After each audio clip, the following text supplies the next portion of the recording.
Welcome to 10 TV weekend podcast. నేను మీ సతీష్. హనుమంతుడికి తన శక్తి కోసం తనకి తెలియదంటారు. కానీ హనుమంతుడి పేరు పెట్టుకున్న డైరెక్టర్ మారుతి గారికి తన శక్తి పైన, తన నమ్మకం పైన, తన విశ్వాసం పైన పూర్తి స్థాయిలో నమ్మకం ఉంది. ఈ మాట ఎందుకు చెప్తున్నానంటే ఇప్పుడు డైరెక్టర్ మారుతి గారి పేరు దేశవ్యాప్తంగా మారిమోగిపోతుంది. స్పెసిఫిక్గా మోస్ట్ అవైటెడ్ సినిమా ప్రాజెక్టుగా ఉన్న రాజాసాబ్ డైరెక్టర్గా ఆయన ఈ సినిమా విషయంలో ఆయన ఎలాంటి అంచనాలు పెట్టుకున్నారు, ఎంత కష్టపడ్డారు, అన్ని విషయాలు మనం వీకెండ్ పాడ్కాస్ట్లో మాట్లాడబోతున్నాం. మారుతి గారు, welcome to 10 TV weekend podcast sir. And right, really ఈ సంక్రాంతికి మీ పేరు మారుమోగిపోతుంది. Most awaited project. ప్రభాస్ బాహుబలికి ముందు ఒక ఎత్తు, బాహుబలి 2 తర్వాత ఒక ఎత్తు అన్నట్టుగా ఆయన ప్యాటర్న్ మొత్తం మారిపోయింది. ప్రభాస్ సినిమా అంటే ఈ స్ట్రాంగ్గా ఉంటుంది, ఈ లెవెల్లో ఉంటుంది, ఈ స్కేల్లో ఉంటుంది అన్న అంచనాలు అందరిలో వచ్చేసాయి. అవును. రెండోది, కామెడీ కూడా అద్భుతంగా పండించగలరు. టైమింగ్ చిరంజీవి గారి తర్వాత కొంత కామెడీ టైమింగ్ బెస్ట్గా ఉన్న యాక్టర్ అని ఒకరిద్దరు అనడం నేను విన్నాను. ఆయన సినిమాల్లో కూడా మనకి కనిపిస్తుంది. అవును. అంటే ఇలాంటి ఆస్పెక్ట్స్లో ఒక ప్రాజెక్ట్, ఆ సినిమాకి మీరు డైరెక్టర్గా ఉండటం, మీ మీ మీ యాంగ్జైటీ ఎట్లా ఉంది సార్? మీరు చెప్పినట్టు కామెడీ టైమింగ్ చాలా బాగుంటుంది. ఆయన కామెడీకి, మన తెలుగు ఆడియన్స్కి ఆయన కామెడీ తెలుసు. దానికి చాలామంది ఫేవరెట్స్ ఉన్నారు జనరల్గా. బట్ బాహుబలి తర్వాత మనం ఎక్కడో ఆయన్ని మిస్ అయ్యాం. ఈ ప్రభాస్ గారిని, తెలుగు ఆడియన్స్ చూసిన ప్రభాస్ గారిని, చూడాలనుకున్న ప్రభాస్ గారిని, ఇంకా చూడలేమేమో అనుకున్న ప్రభాస్ గారిని ఈ సినిమా ద్వారా చూపించగలుగుతున్నాం. మెయిన్ ఫస్ట్ ఒక 15 ఏళ్ళ తర్వాత ఆయన మొన్న ప్రీ రిలీజ్లో చెప్పినట్టు ఇలాంటి ఒక డిఫరెంట్ చేశాను చూడండి అని చెప్పి చెప్తున్నారు అనమాట. అందుకని నిజంగా నాకు చిన్న ఎగ్జైట్మెంట్ అంటే అలాంటి ప్రభాస్ గారిని మళ్ళీ నా ద్వారా మళ్ళీ చూపించడం అనేది నాకు చాలా హ్యాపీ అనే విషయం. ఈ ప్రాసెస్లో మెయిన్ మాకు యూఎస్బీ ఆఫ్ ద ఫిల్ము ఆయన అయ్యారనమాట. అదే చిన్న ఎగ్జైట్మెంట్ మాకు. అదే ఇప్పుడు మీరు అన్నారు, అంటే మళ్ళీ పాత ప్రభాస్ని నేను పరిచయం చేయాలనుకుంటున్నాను సినిమా ద్వారా అంటున్నారు. కానీ ఇదేంటంటే రెండు వైపులా పదునున్న కత్తి లాంటిది. అవును. ప్రభాస్ అనే ఒక యాక్టర్ స్కేల్ పెరిగిపోయింది. ఆయన నుంచి వచ్చే సినిమాలు, యాక్షన్ సీన్స్, సీక్వెన్సెస్ అన్నీ కూడా అలాగే ఉండాలని కొందరు ఫిక్స్ అయిపోయి ఉన్నారు. మళ్ళీ రీచ్ అవుతారా, మళ్ళీ కనెక్ట్ అవుతారంటారా ఆ పాత ఆయన కామెడీ జానర్కి? ఖచ్చితంగా కనెక్ట్ అవుతారండి. ఎందుకంటే అందరిలో ఆ కోరిక ఉందని అదే చెప్తున్నా. అంటే ఇవాళ స్క్రీన్ డిఫరెంట్గా అయ్యి ఆయన ఎక్కువ మాట్లాడితే విందాము, చూద్దాం అనుకునే వాళ్ళకి నిజంగా ఈ సినిమా ఒక ఇది అనమాట. ఆ కోరిక తీరిపోద్ది. ఓకే. అంటే మన తెలుగు ఆడియన్స్కు అది ఆల్రెడీ ఆయన ఎలా ఉంటారో తెలుసు.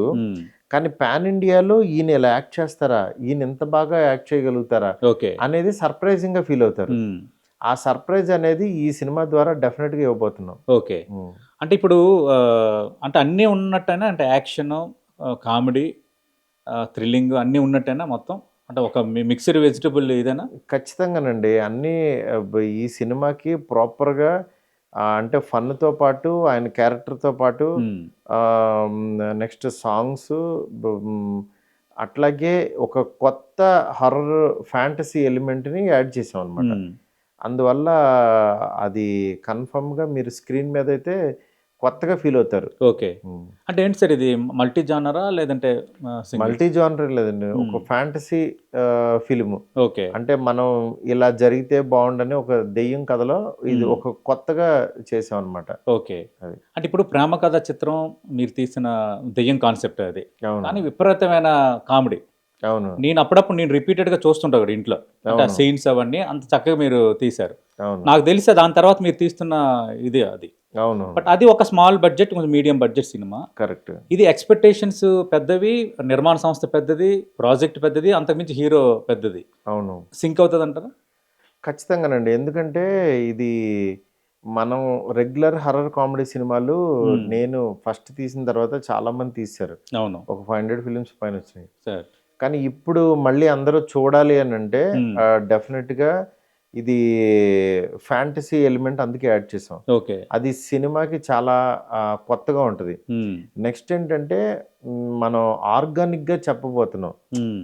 ఈ దెయ్యం ఉన్నా సరే భయపడొద్దని, ఓకే. మీరు ధైర్యంగా ఎలా ఉండాలి అనేది ఏదైనా మన మెంటల్ ఇన్బ్యాలెన్స్ మాత్రమే ఉంటుందనేది బ్రెయిన్ రిలేటెడ్లో ఈ కథను తీసుకొచ్చాను. దానికి కొంచెం టైం తీసుకున్నాం. అది మాత్రం స్క్రీన్ మీద చాలా కొత్తగా ఉంటుంది. ఓకే. మూర్తి గారు, మీ ఇంటర్వ్యూ చేయడానికి వచ్చేటప్పుడు ప్రారంభంలో మీ డోర్ పక్కన ఉన్న కొటేషన్ నాకు చాలా బాగా నచ్చింది. Never lose your originality for the sake of others అని. ఎందుకు పెట్టారు అది? అంటే జనరల్గా మనకి అంటే నా స్టైల్ ఏంటంటే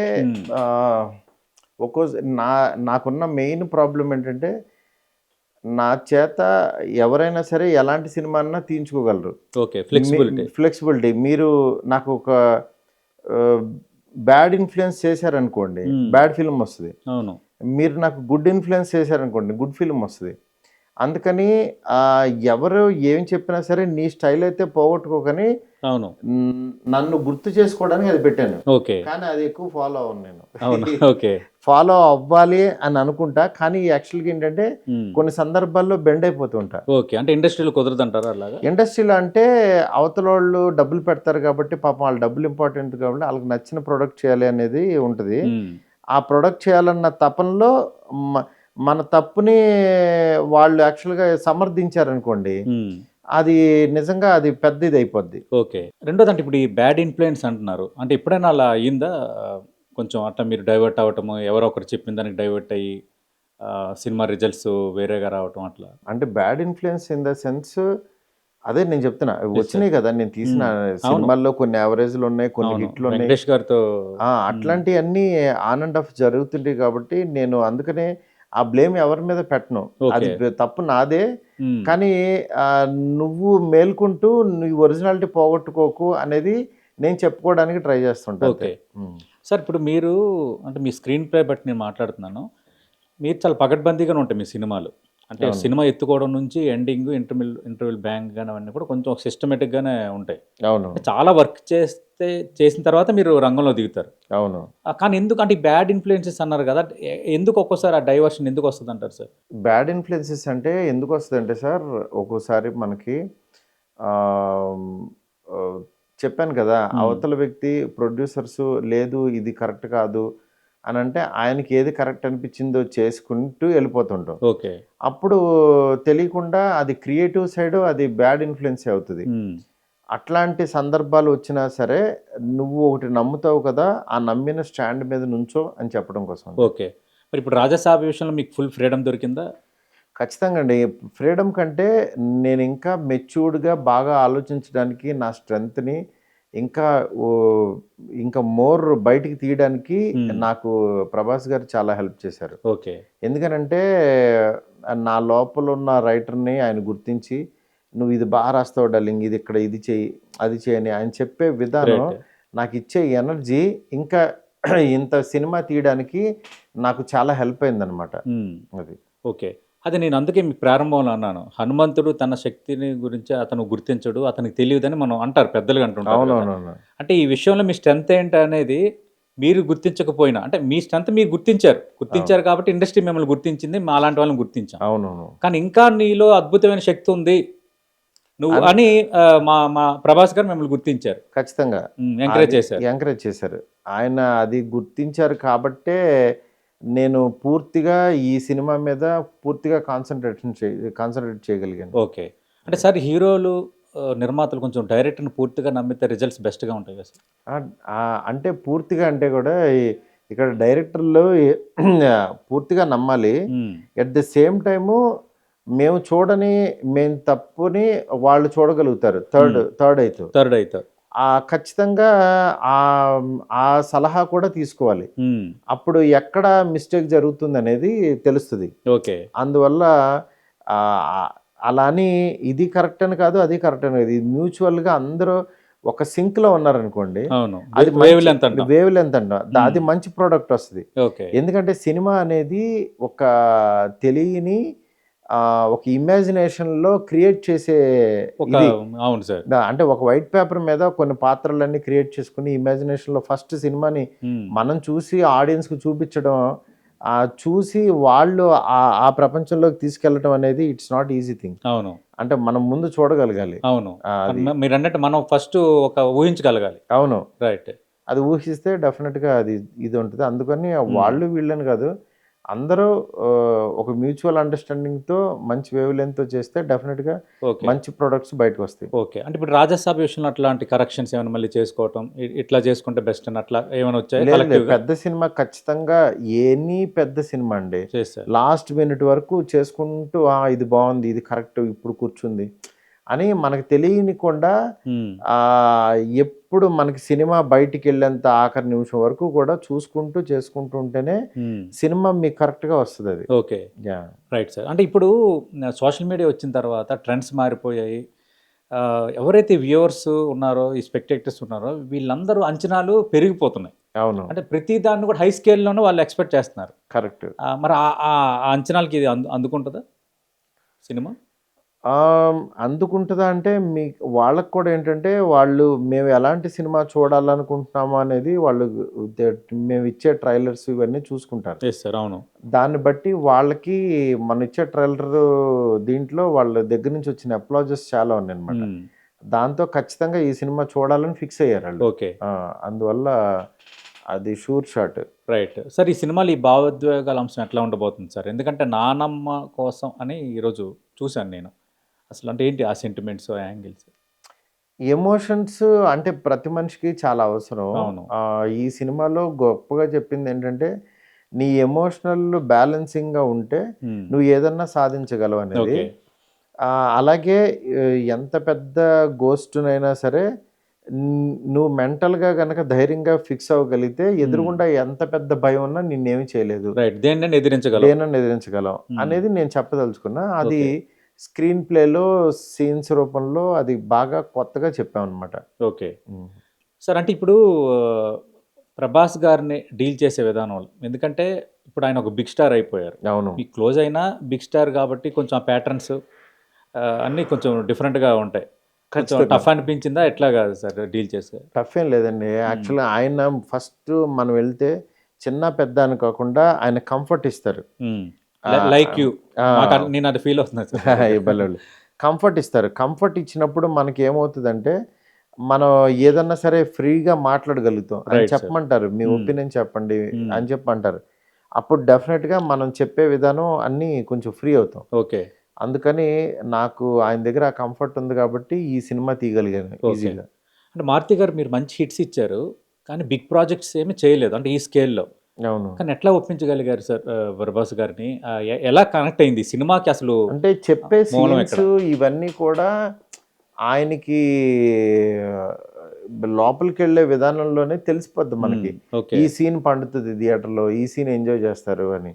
అప్పుడు ఆటోమేటిక్గా ఆయన కూడా సినిమా బాగుందనే ఫీలింగ్ వస్తుంది ఆయనకి కూడా. అంటే ఎందుకంటే విశ్వప్రసాద్ గారు ఇప్పుడు ఈ పాడ్కాస్ట్, మీ పాడ్కాస్ట్ కంటే ముందు మీ సినిమా నిర్మాత విశ్వప్రసాద్ గారితో నేను వీకెండ్ పాడ్కాస్ట్ చేశాను. నేను అడిగా, ఎట్లా సార్ ఈ ప్రాజెక్ట్ ఎట్లా కుదిరిందంటే, కాదండి ఆల్రెడీ మారుతి గారు ప్రభాస్ గారు ప్రాజెక్టు అంటే వాళ్ళిద్దరు ఫిక్స్ అయిన తర్వాత నేను యాడ్ అయ్యాను, కానీ నేను ప్రభాస్ గారితో మాట్లాడిన తర్వాత మారుతి గారిని ఎంచుకోవటం కాదని అన్నారు. అవును, అది ఎట్లా జరిగింది సార్? అది ఫస్ట్ అదేనండి, ప్రభాస్ గారు పిలిచిన తర్వాత ఆయన సరదాగా ఒక చిన్న సినిమా చేద్దాము, ఫన్ సినిమా చేద్దామని అనుకున్నారు. దాని తర్వాత నేను రాసిన తర్వాత కథ గ్రోత్ని బట్టి లేదు ఇది పెద్ద సినిమా, ఇది చిన్న సినిమా కాదని అలా ఫిక్స్ అయ్యి మా క్రియేటివ్ జర్నీ జరుగుతున్నప్పుడు యాక్చువల్గా విశ్వ గారు లేదు నేను చేస్తాను ఈ సినిమా అని చెప్పి ఆయన ఇన్వాల్వ్ అవటం. ఇది తెలియకుండా స్కేల్ పెరగటం, దీనికి విశ్వ గారి సైడ్ నుంచి నాకు చాలా హెల్ప్ అవటం, ఇవన్నీ జరిగింది అనమాట. ఎందుకంటే ఆయన సీజీలు అవన్నీ చేశారు కాబట్టి. మారుతి గారు మనం ఇందాక మాట్లాడుకుంటున్నాం అంటే ఎలా కనెక్ట్ అయింది ఈ సబ్జెక్టు మీ ఇద్దరికి మధ్య? అదేనండి, ఆయన యాక్చువల్గా ఒక చిన్న సినిమా ఏదో చేద్దామని అనుకున్నాము, అంటే ఫన్ సినిమా చేద్దామని అనుకున్నారు ఆయన. కానీ తర్వాత నేను రాసే కథను బట్టి వచ్చిన స్కేల్ని బట్టి ఆయన లేదు ఈ సినిమా చాలా మంచి సినిమా అవుతుందని ఆయనకి కాన్ఫిడెన్స్ పెరగటం, దాని తర్వాత విశ్వ గారు ఎంటర్ అవ్వటం, విశ్వ గారు ఎంటర్ అయిన తర్వాత ఆయనకు ఒక సీజీ కంపెనీ ఉండటం, ఇవన్నీ నాకు చాలా హెల్ప్ అయినాయి ఈ కథ స్పాను నెక్స్ట్ లెవెల్కి తీసుకెళ్ళడం కోసం. ఓకే. దాంతో ఇది ఈ లెవెల్కి ఇట్లా వచ్చిందనమాట. ఓకే. ఇది అంటే ఇది కాంబినేషన్ ఆఫ్ ముగ్గురు డిఫరెంట్ వ్యక్తులు. అంటే విశ్వ గారు, నెక్స్ట్ హీరో గారు, పెద్ద పాన్ ఇండియా స్టార్, అవును నెక్స్ట్ మిడ్ రేంజ్ డైరెక్టర్ నేను. సార్. అంటే ఇక్కడ ఎవరి కాళ్ళకి ఇండివిజువల్ సంబంధం లేదు, ఈ ముగ్గురు డిఫరెంట్ కలయిక ఇది. అవును, ఈ కలయిక యాక్చువల్గా స్క్రీన్ అందుకే ఎక్సైట్మెంట్ ఎక్కువ ఉంది సార్, ఏం జరుగుతుంది ఏంటంటే. అంటే ఇది ఎలా వచ్చి ఉంటుంది అని ఆడియన్స్ కి ఒక అంచనా లేదు ఇది. అవును, అంటే ఆయన అంతకు ముందు ఇలా చూడలేదు, బాహుబలి తర్వాత ప్రభాస్ గారు ఫన్ ఎప్పుడు చేయలే, అవును ఆయన ఇలా చూడలేదు. నెక్స్ట్ ఇది వేరే రకం ఉంది, ఇంకా అసలు ఇది ఎలా పండుతుందా అనేది దాని గురించి వెయిట్ చేస్తున్నారు అందరూ. ఓకే. అంటే ఎలా పండబోతుంది అంటే విజువల్ వండర్గా ఉండబోతుందా? మీకు కూడా ఇది ఫస్ట్ పాన్ ఇండియా పిక్చర్ ఒక రకంగా. అవునవును. మీరు ఎలా అనుకుంటున్నారు? నేను పాన్ ఇండియా ఇదని కాదు, కానీ నాకు ఏంటంటే ప్రభాస్ గారికి నచ్చిన సినిమా చేశాను ఫస్ట్. ఆయన పాన్ ఇండియా స్కేల్ ఉందా లేదా అనేది ఆయనే కాల్ తీసుకుంటారు. ఎందుకంటే ఆయన ఈ సినిమాని ఎలా ఆడియన్స్లోకి తీసుకెళ్లాలనే బాధ్యత కంప్లీట్గా ఆయనే తీసుకున్నారు. అందుకని నేను ఆయనకి నచ్చే విధంగా కథ రాసుకుంటూ వెళ్ళాను. అది నాకు స్క్రీన్ మీద బాగా వర్కౌట్. ఓకే. అదే ఎందుకు సార్ మన స్టేజ్ మీద అంత ఎమోషనల్ అయ్యారు అసలు? అది తెలియని, అంటే మామూలుగా ఏంటంటే 3 years వర్క్ ఇది, నెక్స్ట్ రెస్పాన్సిబిలిటీ ఉంటుంది, నెక్స్ట్ ప్రభాస్ గారు ఎదురుగున్న మా ఇద్దరు జర్నీ. ఓకే. అంటే ఇది తెలియకుండా ఒక 3 years ఎండ్ పాయింట్కి వచ్చింది. ఇంకా అయిపోతుంది కదా, ఇంకా ఆయనతో ఇంకా ట్రావెల్ మళ్ళీ తర్వాత కొంచెం టైం తీసుకుని చేస్తాం, కానీ ఒక ట్రావెల్ ఇలా వీటిలన్నిటిలోంచి అంటే మనం 3 years పాటు ఇది కథతో పాటు ట్రావెల్ అవుతూ అనుకున్నది సాధిస్తూ ఇది పర్ఫెక్ట్గా వచ్చింది, బ్లెండ్ అవుతుందా లేదని చూసుకునే విధానం ఇవన్నిటిలోంచి వచ్చింది. అట్లా జరిగిపోయింది. అంటే మీ లైఫ్ స్టోరీ కూడా ఒక సినిమా లాగే ఉంటుంది. అవును, చాలా కష్టపడి వచ్చి ఇక్కడ అన్ని రకాలు చేసి ఫైనల్గా ఒక డెస్టినేషన్లో ఉన్నారు, ఒక డైరెక్టర్గా స్థిరపడ్డారు. అవును. ఇప్పుడు ఈ బిగ్ ప్రాజెక్ట్ తర్వాత మీ ఫేమ్ వేరేగా ఉంటుంది ఖచ్చితంగా. అవును, మీరు ఇవ్వకపోయినా అందరం ఇస్తాం. అవును, ఆటోమేటిక్గా ఖచ్చితంగా. ఈ స్థితిని, ఈ పొజిషన్ని ఎట్లా ఫీల్ అవుతున్నారు? ఏం లేదండి, అంటే నాకేంటంటే మంచి ప్రాజెక్ట్స్ చేసుకుంటూ వెళ్ళాలని అంతే, పర్టికులర్ ఇది అది అని ఏమీ లేదు. ఈ సినిమా అయిపోయింది, ఈ సినిమాకి ఇది ఏం కావాలో అది చేశాను, నెక్స్ట్ సినిమాకి ఏం కావాలో అది చేసుకుంటూ వెళ్ళిపోతాను నేను. ఓకే. బట్ నాకు ఎగ్జైట్మెంట్ రావాలి, ఈ క్యారెక్టర్ పండుతుంది, అది మీరు ఫీల్ అవ్వాలి. అది చిన్నదా పెద్దదా స్కేలా, లేకపోతే నాకు ఈ పెద్ద సినిమా చేస్తే ఎక్కువ పేరు, ఇవన్నీ నేనేం పెద్ద ఆలోచించట్లేదు. ఓకే, అదే రైట్. ఇప్పుడు రాజా సాబ్ సినిమా ఉంది కదా సార్, అంటే సీక్వెల్ ఏమైనా ఉండే ఛాన్స్ ఏమైనా ఉన్నదా? Part 2కి లీడ్ ఇస్తున్నాం అండి, డెఫినెట్గా అది ఉంటుంది, డిఫరెంట్గా అది ఉంటుంది. జోనర్కి కంటిన్యూషన్ కానీ ఈ కథకి కంటిన్యూషన్ కాదు అది. Okay, right. అంటే సంక్రాంతికి దాదాపు ప్రభాస్ సినిమాలు రావడం చాలా తక్కువే. సంక్రాంతి అంటే ఒక పోటీ ఉంది బలంగా, మీరు బాగా అభిమానించే చిరంజీవి గారి సినిమా ఒకటి ఉంది. అంటే సంక్రాంతి పోటీ అంటాం కంటే మాతో పాటు రావటం వేరు, మేము వాళ్ళతో పాటు వస్తాం వేరు. Right, great. ఎందుకంటే ఇది సంక్రాంతి అనేది పండుగ, అందరిది పండుగ, అందరి పండుగ. అవును, అందరి పండుగ అన్నప్పుడు ఇప్పుడు ఇండివిజువల్ గా అంటే కూడా అందరూ ఒక చోట కలుస్తూ ఉండడానికి ఎక్కువ ఇష్టపడతాం. అవును, అలాగే సినిమాలన్నీ కూడా కలవడానికి ఇష్టపడతాం. అవును, ఆ కలయికే ఈ బంచ్ ఆఫ్ ద ఫిలిమ్స్ వస్తున్నాయి అంతే. ఓకే, అన్ని సినిమాలు ఆడాలని కోరుకుంటున్నాను. అంటే కోరుకోవటం అని కాదు, డెఫినెట్ గా ఆడాలి. ఎందుకంటే ఒక ప్రొడక్షన్ కంపెనీ బాగుండాలి అని అంటే వాళ్ళ దగ్గర నుంచి వచ్చిన ప్రొడక్ట్ బాగుండి డబ్బులు వస్తే నెక్స్ట్ ఇంకో ప్రాజెక్ట్ తీస్తారు. ముందు ప్రొడక్షన్ కంపెనీస్ అన్నీ హెల్తీగా ఉండాలంటే డెఫినెట్గా అన్ని సినిమాల్లోనూ అందరిలోనూ ఇది జరగాలి. ఓకే. అంటే మారుతి గారు, ఇప్పుడు మీరు ఇందాక అన్నారు ఇది డిఫరెంట్ కలయిక, విశ్వప్రసాద్ గారు ఒక ఏస్ ప్రొడ్యూసరు, ఒక టాప్ పాన్ ఇండియా స్టారు, ఒక మిడ్ రేంజ్ డైరెక్టరు, ఎవరు ఎక్స్పెక్ట్ చేయలేదు ఎలా వస్తుంది ఏంటో, ఎలా జరిగింది అనేది చాలామందికి ఉంది, ఇంక్లూడింగ్ మీ. అలాగే ఇప్పుడు ఈ సినిమాలో హీరోయిన్స్ని కూడా అంటే వెరీ హై నోటెడ్ హీరోయిన్స్ కాదు వాళ్ళు. అవును, ఓకే, ఒక మీడియం రేంజ్ హీరోయిన్స్ పర్వాలేదన్న. ఎందుకంటే హీరోయిన్ విషయంలో ఆ ప్రియారిటీ తీసుకున్నారు? అంటే ఇప్పుడు ముగ్గురు హీరోయిన్స్ని పెట్టాలండి. Hmm. నెక్స్ట్ ఏంటంటే వాళ్ళ డేట్స్ కానీ ఇబ్బంది ఉండకూడదు. నెక్స్ట్ నిధి అగర్వాల్ కూడా ఇప్పుడిప్పుడు అప్కమింగ్ Okay. వస్తూ స్టార్ హీరోస్తో చేస్తున్న అమ్మాయి. Hmm. అంటే కళ్యాణ్ గారితో చేసింది, అవును. అట్లాగే హరిహర వీరమల్లు. హరిహర వీరమల్లో. నెక్స్ట్ మాళవిక మోహన్ విజయ్ గారితో మాస్టర్ చేసింది, Hmm. మోహన్ లాల్తో చేసింది. అట్లా ఆ, తను తన రేంజ్లో తను అంటే పాన్ ఇండియా ఎప్పీలు ఉన్న హీరోయిన్ తను. అవును. అందుకని చెప్పి అట్లా పెట్టుకున్నాం. నెక్స్ట్ రిద్ధి కుమార్ అనే తనకి ఏంటంటే ఒక మంచి క్యారెక్టర్ ప్లే చేసింది. Hmm. తనకి అంత స్క్రీన్ స్పేస్ లేకపోయినా సరే ఓకే. అట్లా ప్లేస్ చేసాం అనమాట హీరోయిన్స్ని. ఓకే. అంటే ఈ కథకి ఏమన్నా ఇన్స్పిరేషన్ ఏమైనా ఉందా సార్? లేదంటే ఏదైనా రియల్ స్టోరీని ఏమైనా కొంచెం డెవలప్ ఏమైనా చేశారా? రీల్ స్టోరీ ఏం లేదండి. దెయ్యం రీల్ స్టోరీలో ఉండదు ఉండవు కదా. కదా. అవును. ఆ, కాకపోతే రీల్ స్టోరీలో ఉన్న ఎమోషను Hmm. నానమ్మ మనవడి మధ్యన ఎలాంటి ఇది ఉంటుంది అనేది అది తీసుకున్నాను. ఓకే. అది మీరు అన్నట్టు గతంలో వచ్చాయి. అంటే బాలకృష్ణ గారు వీళ్ళందరూ ఉంటున్నప్పుడు కొన్ని తాతమ్మ మనవడు ఇలాంటి సినిమాలు కొన్ని వచ్చాయి. అవునవును. మళ్ళీ ఆ మధ్య ఆ తర్వాత అంతగా రాలేదనుకుంటా ఈ ఈ మోడల్. అవునవును. నేను నేను కొంచెం ఈ ఈ ఓల్డ్ వాళ్ళు కుర్రోళ్ళు ఇది కలుపుతూ రాసుకుంటూ ఉంటా కథలు ఎప్పుడు. ఓకే. అంటే మీ టార్గెట్ ఏంటి సార్? అంటే యూత్ ఆడియన్స్ని ఇది అట్రాక్ట్ చేస్తుందా? లేదంటే ఫ్యామిలీ ఆడియన్స్ని థియేటర్కి రప్పిస్తుందా? అంటే ఇది పిల్లల దగ్గర నుంచి అందరినీ ఆకట్టుకుంటుంది. ఎందుకంటే యూత్‌కి కావాల్సిన రొమాంటిక్ యాంగిలు, అమ్మాయిలు అది అది అది ఉంది. నెక్స్ట్ పిల్లలేమో ఫ్యాంటసీ ఎలిమెంట్స్ అన్నీ చాలా బ్లోఅప్ చేసి చూస్తారు. ఓకే. నెక్స్ట్ పెద్దవాళ్ళేమో నానమ్మ ఎపిసోడ్స్, వాళ్ళిద్దరి మధ్యన బాండింగ్స్, అది జెన్యూన్ ఎమోషన్స్ అవి ఉంటాయి. అందువల్ల హోల్సమ్ ఫ్యామిలీ ఎంటర్‌టైనర్ ఇది. పండక్కి డెఫినెట్‌గా ఒక ఫ్యామిలీ అందరూ వచ్చారంటే ఈ లోకంలోకి వచ్చేస్తారు. ఈ ట్రాన్స్‌లోకి వచ్చేస్తారు. ఓకే. వచ్చి ఫుల్ ఎంజాయ్ చేసి వెళ్తారు. ఓకే. ఒక సినిమా అన్నాక డైరెక్టర్‌తో పాటు 24 క్రాఫ్ట్స్ అందరూ చాలా కష్టపడతారు రాత్రి పగలు. ఫైనల్‌గా సినిమా చూసిన తర్వాత బయటకొచ్చే ప్రేక్షకుడు ఏం ఫీల్ అవుతాడనేదే ఫైనల్‌గా అది రిజల్ట్‌ని నిర్ణయిస్తది. అవును. కామన్‌గా జరిగేది అది. అవును. ఈ సినిమా చూసి బయటకొచ్చే ప్రేక్షకుడి ఫీలింగ్ ఎలా ఉండొచ్చు? ఎలా ఉంటుంది?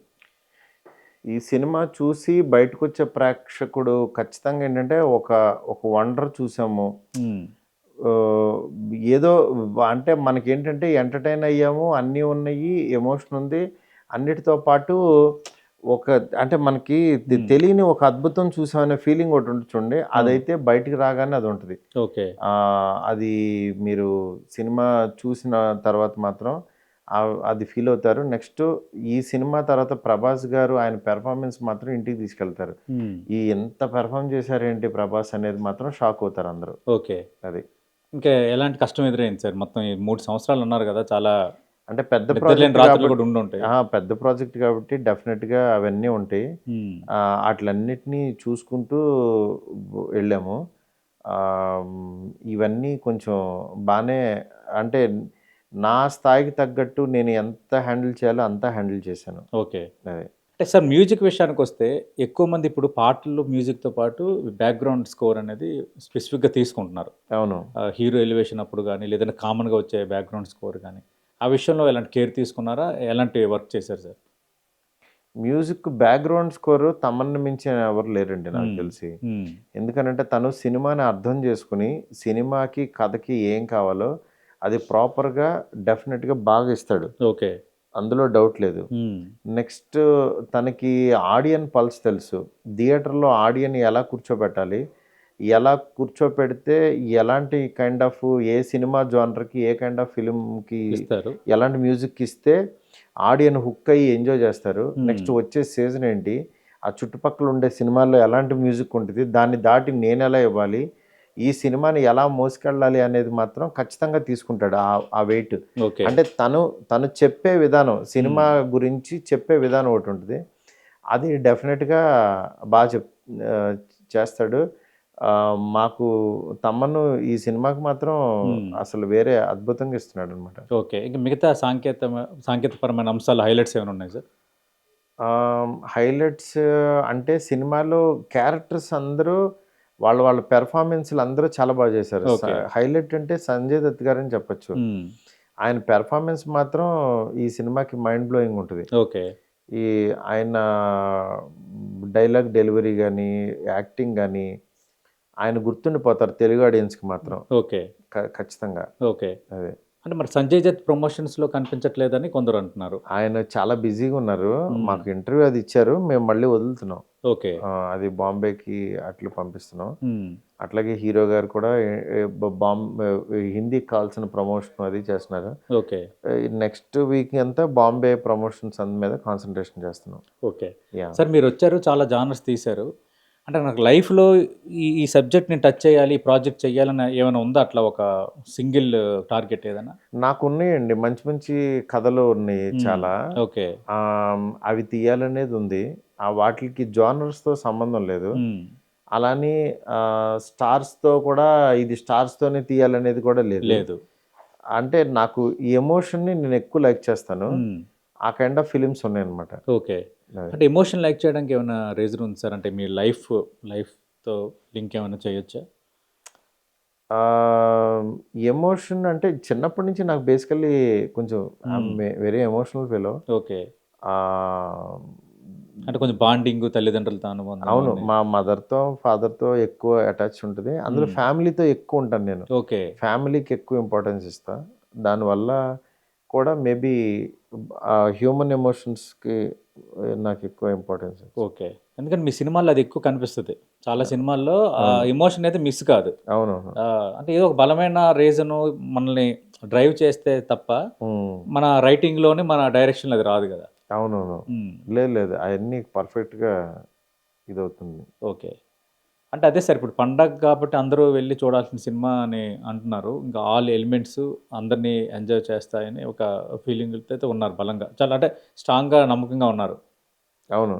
లేదు అది మీకు ఖచ్చితంగా సినిమాకి చూస్తారు, అది హెల్ప్ అవుతుంది.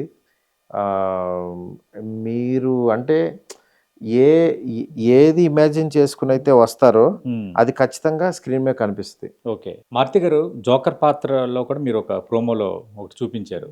అది జస్ట్ మాకేంటంటే అది సినిమా ఎండ్లో పార్ట్ 2కి లీడ్ అంతే. ఓకే. పార్ట్ 2కి లీడ్. అంతే, ఈ సినిమాకి సంబంధం లేదు. ఓకే. జస్ట్ ఎందుకంటే కొన్ని థ్రిల్లర్ సినిమాల్లో వచ్చాయి కానీ బట్ ఇలాంటి జానర్స్లో ఎప్పుడు రాలేదు మన హాలీవుడ్లో చూడటమే. అవునవును. ఓకే. లేదు, అది డిఫరెంట్గా ఉంటుందని చేసింది. ఓకే. అంటే సార్ ఇప్పుడు సీక్వెల్ ఉంటుంది, దానికి లీడ్ కూడా ఇవ్వబోతున్నాం అంటున్నారు. దానికి సంబంధించిన వర్క్ ఏమైనా రెడీ చేసుకున్నారు? స్క్రిప్ట్ అంటే ఆల్రెడీ నా దగ్గర కథ ఉంది, ఆయనకి చెప్పాను. దాన్ని బట్టి చేద్దామని. బట్ టైం తీసుకుంటా కొంచెం. ఓకే. కానీ స్కేల్లో చేయాల్సిన సినిమా కదా. Yes sir. అంటే ఇప్పుడు ఈ ఎలిమెంట్స్ ఏమి అక్కడ కనెక్ట్ కావు దాదాపు. దీనికి దానికి సంబంధం లేదు. అది వేరే కథ, ఇది వేరే కథ. జానర్ కంటిన్యూషన్ 2 అంతే గానీ అది వేరు కదా. ఓకే. అంటే ఇంకా కంటిన్యూటీ ఉంటుందా, సెకండ్ ఆగుతారా సార్? అంటే మనం ఎంతవరకు, ఎందుకంటే ఈ మధ్యకాలంలో మీరు అన్నట్టుగా ఆ ధోరణి ఇప్పుడు పెరిగింది. చాలా సినిమాలు, తమిళ డైరెక్టర్ చాలా సినిమాలు ప్రతి సినిమాకి ఒక లింక్ పెట్టుకుంటూ పోతున్నారు. అంటే బిజినెస్ పెరుగుతున్నప్పుడు డెఫినెట్గా ఆ ఎక్స్పెక్టేషన్ ఉంటుంది కాబట్టి అలా చేస్తారు. ఓకే. ఆ ఉద్దేశం కానీ ఇంకా వేరేదేం లేదు. ఓకే. Right sir. మళ్ళీ మీరు మాకు దొరకరు ఒక 5 మినిట్స్. యా. అదే సార్, ఇప్పుడు ఒక్కసారి వెనక్కి తిరిగి చూసుకుంటే ఏమనిపిస్తుంది? కొత్తగా ఇండస్ట్రీలోకి వచ్చే డైరెక్టర్లు కానీ మిగతా వాళ్ళకి మీరు చెప్పేది ఏంటి? అంటే నేను చెప్పేది ఏంటంటే, ఏది చేయొద్దు. నాకు ఇది కావాలి, ఇది కావాలి, ఇది కొట్టాలి, ఇది చేయాలని చేసి మాత్రం చేయొద్దు. ఓకే. ఒక ఫ్లోలో వెళ్ళిపోమంట. కానీ ప్రయత్నాన్ని ఆపొద్దు. ఇంకా బెటర్ లాస్ట్ టైం చేసినది మళ్ళీ ఇప్పుడు చేయొద్దు. ఓకే. ఇప్పుడు ఏం చేయగలుగుతాం అనేది మాత్రం ఆలోచిస్తూ ముందుకెళ్తుంటే డెఫినెట్గా గ్రోత్ ఉంటుందంట. ఇదే నేను చెప్పేది మెయిన్. ఓకే. అది మీ లైఫ్ జర్నీలో చాలా కష్టాలు చూశారు. అంటే జేఎన్టీయూ నుంచి నిజాంపేట వరకు నడుచుకొని వెళ్ళటం, ఇవన్నీ కదలాడుతుంటాయా? ఇవన్నీ చూసి మళ్ళీ ఈ కష్టాన్ని అంటే మీ కష్టానికి తగ్గ ప్రతిఫలం ఇప్పుడు లభిస్తున్నప్పుడు ఈ రెండింటిని మ్యాచ్ చేసుకుంటున్నప్పుడు లైఫ్లో అంటే అప్పుడు నేను కష్టపడ్డానని ఏం ఫీల్ అవును. ఓకే. ఇప్పుడు కష్టపడ్డానని ఏమి ఇదవును. ఎందుకంటే ఇప్పుడు అన్ని ఫెసిలిటీస్ ఉన్నాయి, కానీ మెంటల్ కష్టం ఇప్పుడు ఉంటుంది. Yes sir. అప్పుడు ఏముంది, అప్పుడు కష్టం అంటే నడకే, ఫిజికల్ కష్టం. అవును.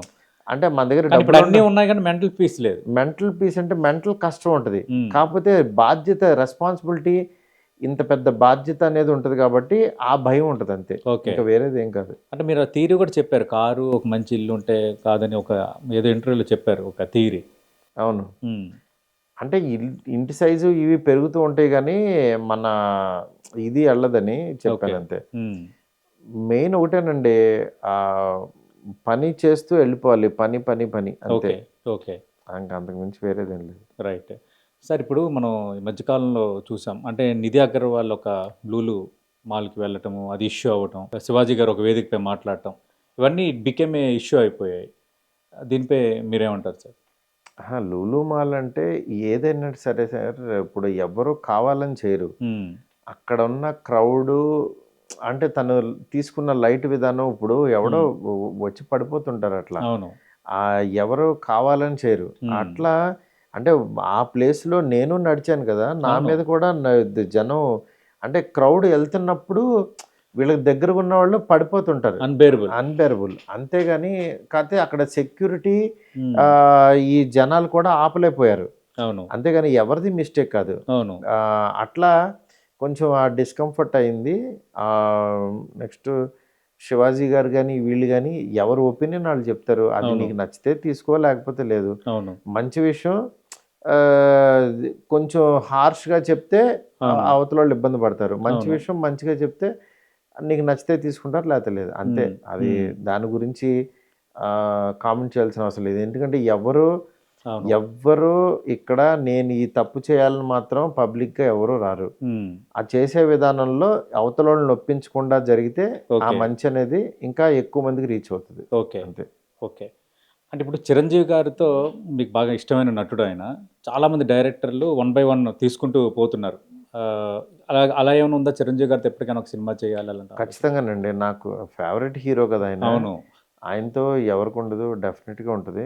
అయితే ఆయనతో ఏ కైండ్ ఆఫ్ సబ్జెక్ట్ చేసి ఆయనకి మెప్పించాలి అనేది, ఆయన కొత్తగా ఎలా చూపించగలను అనేది ఆలోచిస్తున్నాను. ఓకే. అంటే ఏమన్నా అంటే ఆయన్ని ఉద్దేశించి ఏమైనా రాయటం కూడా చేశారు? ఉన్నాయండి కథలు ఉన్నాయి. కథల గురించి కాదు, బట్ స్కేలు ప్యాటర్న్ కొంచెం డిఫరెంట్గా.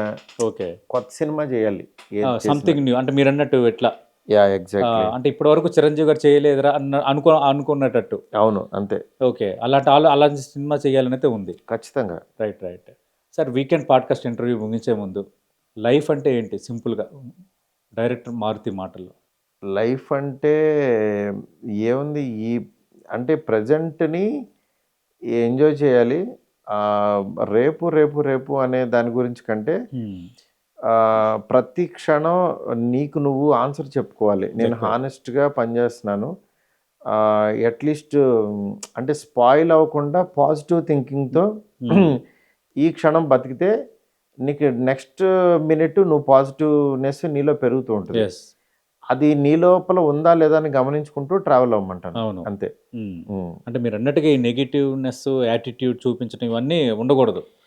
అది నీకు నువ్వు గమనిస్తూ వెళ్ళాలంటున్నా. అవునవును. నేను ఎలా ఉన్నాను ఈ రోజు, నేను ఎలా ఉన్నాను అన్నది గమనిస్తూ ఈ క్షణం ఎలా ఉన్నానని ఎవ్రీ మినిట్ నీ గురించి నువ్వు ఆలోచిస్తూ ఉంటే ఓకే, డెఫినెట్గా నిన్ను మించినోడు ఉండడు అప్పుడు. రైట్. థ్యాంక్ యూ మారుతి గారు. Thank you sir. Definitely me interview కంటే మీరు నాతో వ్యవహరించిన తీర్చాలని నచ్చింది. అయ్యో భలేవాళ్ళు. రెండోది జెన్యూన్గా మీ లైఫ్ జర్నీ, అంటే ఎంత ఎదిగినా ఒదిగి ఉండాలని అంటారు కదా, మిమ్మల్ని చూస్తే నాకు చెప్పాలనిపిస్తుంది. ఇది మీ ముఖస్థితి కోసం చెప్పట్లేదు, ఓపెన్గా చెప్తున్నాను. ఖచ్చితంగా మీ ప్రయత్నం సక్సెస్ కావాలి. ఈ సినిమా తర్వాత మీ రేంజ్ పెరగాలి. Thank you. మీరు కన్న కళలు అన్నీ నిజం కావాలని 10TV తరపున మనస్ఫూర్తిగా కోరుకుంటున్నాను సార్. Thank you. రైట్. ఇది డైరెక్టర్ మారుతి గారితో 10TV వీకెండ్ పాడ్కాస్ట్. ఖచ్చితంగా రాజాసాబ్ అందరినీ అలరించే ప్రాజెక్ట్ అవుతుంది. థియేటర్ నుంచి బయటకు వచ్చే ప్రేక్షకుడు ఖచ్చితంగా ఒక విజువల్ వండర్ని చూసానరా, ఇదిరా సినిమా అనే ఒక ఫీల్ అయితే ఖచ్చితంగా వ్యక్తపరుస్తాడో ఆ హామీ అయితే నేను ఇవ్వగలను. డార్లింగ్ అభిమానులతో పాటు ఫ్యామిలీ ఆడియన్స్ని, చిన్నపిల్లల్ని, అన్ని రకాల వర్గాలని అలరించే సినిమాగా అయితే ఖచ్చితంగా ఉండబోతోంది. ఈ ప్రాజెక్ట్ సీక్వెల్ కూడా ఉండబోతోంది. ఖచ్చితంగా నేను ఈ పెద్ద సినిమా తీయాలి, చిన్న సినిమా తీయాలనే మైండ్ సెట్లో ఎప్పుడూ ఉండను. నా ప్రయాణంలో నేను కొన్ని కథలు, కొన్ని ఎమోషన్స్ బేస్డ్గా కొన్ని స్టోరీస్ని నేను తీయాలనుకున్న నా ఈ ప్రయాణం అనేది కొనసాగుతూనే ఉంటుంది. మీ మారుతి ఎప్పుడు మీ మారుతిలాగానే ఉంటాడు, కానీ దేన్ని తలకెక్కించుకోవడన్న ఒక మౌలిక సూత్రాన్ని అయితే మారుతి గారు మనకి 10TV పాడ్కాస్ట్ ఇంటర్వ్యూలో అందిస్తున్నారు. ఇది మారుతి గారితో 10TV వీకెండ్ పాడ్కాస్ట్.